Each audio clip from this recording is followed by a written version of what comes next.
We're here with Michelle Rice, the General Manager of TV1. Thank you so much for being here. Thank you for having me. I really want to go back to the beginning because I don't think most people know your story. Both of your degrees are in journalism communications. Mm-hmm. When you went off to college, you know, just a few years ago, what is it that you thought you were going to be when you grew up? I thought I was going to be a news anchor. So as a little girl growing up in New Jersey, where I'm from, I watched a lot of television. I really admired Jane Kennedy, one of the first African Americans to be on television.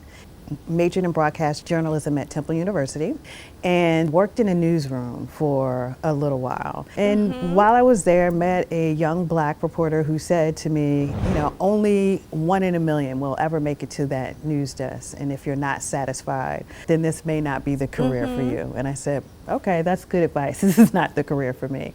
And pointed to this big office in the back and said, well, what does that guy do? And they said, he's the general sales manager. And at that point I said, I'm going to do that.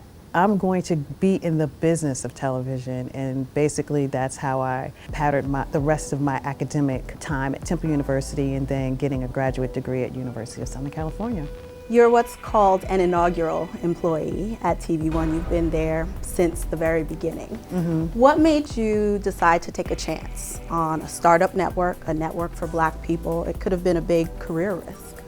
I was living in New Jersey and my husband and I were living there and he wanted to move.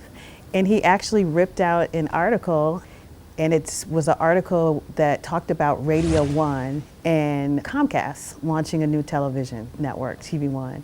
And he said, go work there. I'm like, okay, that's easy.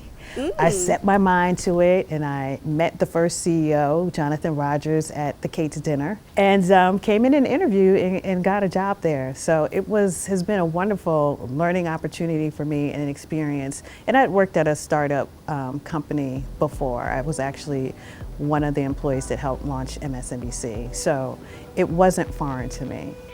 I've been at Black Enterprise for 15 years now. You've been at TV1 for 14 years. So I know the kinds of looks of amazement, I'll call it, when you say to someone in this day and age that you've been at one place for, you know, that long. Yeah. Tell us about your choice to stay in that one place. One of the things I always say to people, if you're not continuing to grow in whatever job, profession, then it's time to leave. And I've had the opportunity to continue to grow and to continue to build the business and work with Alfred and Miss Hughes on their vision. And I find that extremely rewarding. And when it's not, then I won't be there. What is your vision for the future of TV1? More scripted content. I think that we are really looking towards, so we have scripted movies. We'd love to have a scripted drama going forward, but movies really tend to resonate with our audience. So we're going to continue to do that. And we're going to look at launching new networks as well. Speaking of launching new things, what a perfect segue. Yeah. You will be launching an offering that is specifically for black women. I had a chance to have a little sneak peek and it looks amazing.